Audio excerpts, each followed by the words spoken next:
এখানে হচ্ছে একটা বালুর ট্রলার বালু উঠাইতেছে। আপনারা এখানে আসলে আরো কিছু ফ্যামিলি দেখতে পাবেন যারা হচ্ছে আপনার নদীতে নৌকার মধ্যে বসবাস করে। মাছের আড়ত দেখতে পাবেন, যেটা আমার দেখা এখানকার সব থেকে বড় মাছের আড়ত। আমি এখন এমন একটা জায়গায় আছি যেটা চাঁদপুর এবং লক্ষ্মীপুরের সাথে বর্ডার শেয়ার করে।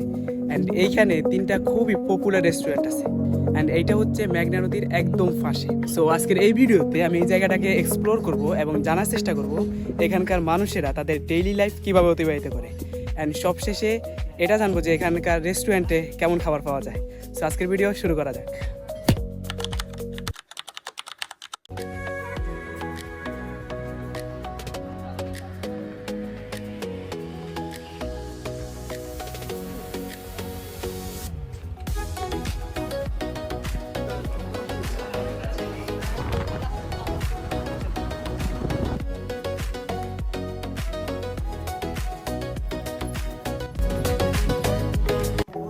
এখন হচ্ছে সকাল 6টা বাজে, অ্যান্ড কিছুক্ষণ পর নাস্তা করব এবং কিছু টাকা লাগবে, টাকা উঠাবো, দেন আমরা বের হবো।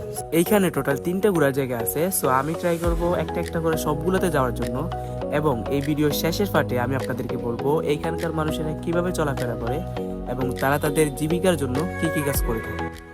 সো প্রথমে আমি যে ঘাটটায় যাব সেটা এক সময় খুবই পপুলার ছিল, অ্যান্ড সেটা হচ্ছে আলতাফ মাস্টারের ঘাট। যদিও ওই ঘাটটা গত 1 বছর আগে খুবই পপুলার ছিল, অ্যান্ড যখন ছুটির সময় থাকতো মানুষ আসতো এখানে, প্রায় রাস্তা 1 থেকে 1.5 কিলোমিটার মতো জাম থাকতো এই জায়গায়। অ্যান্ড বর্তমানে নদী ভাঙার কারণে এখানে মানুষ খুবই কম আসে। অ্যান্ড যদিও সরকার থেকে এখানে অনুদান আসছে যে ব্লক দিয়ে নদীর পার বাঁধার জন্য, কিন্তু করাপশনের কারণে সেটাও হয় নাই। অ্যান্ড প্রতি বছর এখানে বৈশাখী মেলা হতো, কিন্তু ওই একই করাপশনের কারণে সেটাও আর হয় নাই। অ্যান্ড এখানে যে বড় বড় 3টা রেস্টুরেন্ট ছিল ওইগুলো বন্ধ হয়ে গেছে। আর এখন হচ্ছে নদীর পার যেই বালুর বস্তা দিয়ে বাঁধছে, এগুলো মনে হয় না যে 1 থেকে 1.5 বছরের বেশি টিকবে, কারণ এখানে নদীর পাড়টা যে মিলে ভাঙছে বা যেভাবে ভাঙছে এভাবে পাথর দিয়ে বাঁধা ছাড়া মনে হয় না এগুলা টিকবে এখানে। অ্যান্ড এত কিছুর পরও এখানকার ভিউটা এখনো অসাধারণ। সো এখানে আপনারা আসতে পারেন।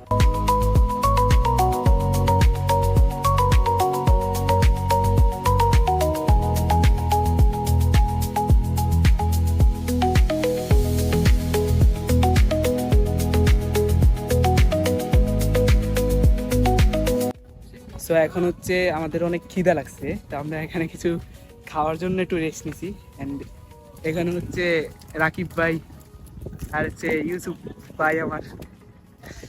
সো এখন আমরা নাস্তা হিসাবে একটা মজু আর হচ্ছে 3টা কেক। সো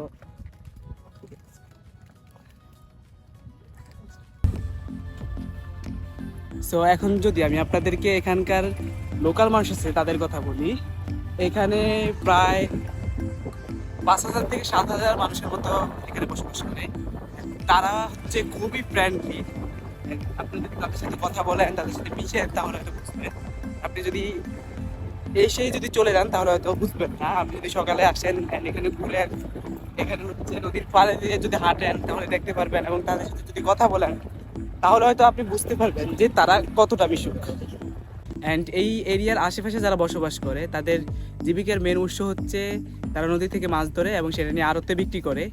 এবং আপনারা এখানে আসলে আরও কিছু ফ্যামিলি দেখতে পাবেন যারা হচ্ছে আপনার নদীতে নৌকার মধ্যে বসবাস করে, অ্যান্ড সেখানে তারা হচ্ছে নৌকার মধ্যেই খাবার দাবার, অ্যান্ড সেখানে হচ্ছে তারা থাকে।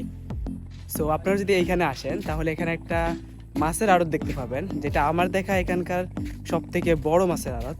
এবং এইখানে যদি আপনারা মাছের আড়তের ভিতরে ঢুকেন তাহলে আপনারা দেখতে পাবেন যে 4-5 জন মানুষ একসাথে গোলায় এখানে বৈশা মাছের দাম উঠাইতেছে, এবং এটা সত্যি দেখতেও খুব ইন্টারেস্টিং লাগে। সো এখানে আরেকটা ব্রিজ আছে, আমি আপনাদেরকে ব্রিজটা দেখাই। সো এটা হচ্ছে পাশের যেই মানুষ যাতে দাঁড়াইতে পারে বা নিচে না পড়ে যে ইয়াটা আছে, এটা হচ্ছে লরে। এটার অবস্থা খুবই খারাপ। সো এখন হচ্ছে বাজে প্রায় 12টার মতো, অ্যান্ড আমাদের একটা জায়গা দেখা শেষ অলরেডি। অ্যান্ড এখন হচ্ছে আমরা অন্য একটা জায়গায় যাব। আমরা এখন নতুন একটা প্লেসে আসছি। এখানে দিনের বেলা না আসাটাই বেটার, কারণ এখানে হচ্ছে দিনের বেলা অনেক রোদ, যার কারণে দেখা গেছে ঠিক মতো তাকানো যায় না। অ্যান্ড এই জায়গাটা ওভারঅল রাতের বেলার জন্যই বেস্ট। সো আমি এখন যে জায়গাটাতে আছি এই জায়গার জন্যই বেস্ট, কারণ এখানে ছোটো ছোটো যারা আছে তাদের জন্য খেলনার জায়গা আছে সুন্দর, এবং বড় যারা আছে তাদের জন্য বসার জায়গা আছে, এবং এখানে একটা রেস্টুরেন্টও আছে যেখানে আপনারা হয়তো কিছু খাইতে পারবেন অ্যান্ড অনেক ভালো ভালো খাবারও পাওয়া যায় এই জায়গাতে। অ্যান্ড বলে এই জায়গায় এত রোদ পড়ে যে ঠিকমতো তাকানো যায় না। সো আমি আপনাদেরকে সাজেস্ট করবো এই জায়গাতে 3টার পরে আসার জন্য। যদিও এই জায়গাটাতে আমার সকালে আসার কথা ছিল, কিন্তু অন্য একটা কারণে এখানে আসা হয় নাই। অ্যান্ড কপাল ভালো বিকালবেলা আসছি, তা না হলে এই সুন্দর দৃশ্যটা আমাদের আর দেখা হয়।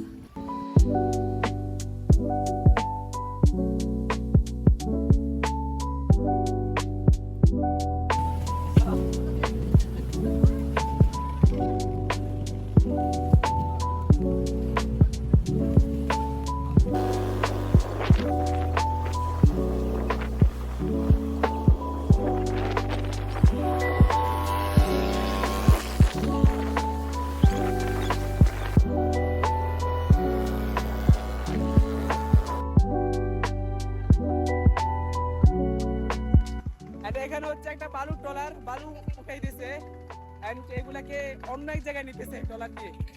ওই যে এখন হয়তো বৃষ্টি আসবে, অল্প অল্প ফোঁটা পড়তেছে এন্ড আমরা একটা সেফ জায়গা খুঁজতেছি যেখানে কি আমরা দাঁড়াইতে পারবো।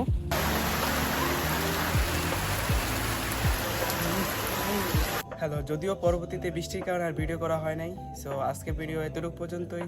অ্যান্ড যদি ভিডিওটি ভালো লেগে থাকে তাহলে অবশ্যই লাইক করবেন অ্যান্ড এরকম ভিডিও আরও দেখতে চাইলে আমার চ্যানেলটি সাবস্ক্রাইব করতে পারেন। তো দেখা হবে অন্য কোনো ব্লগে। আল্লাহ হাফিজ।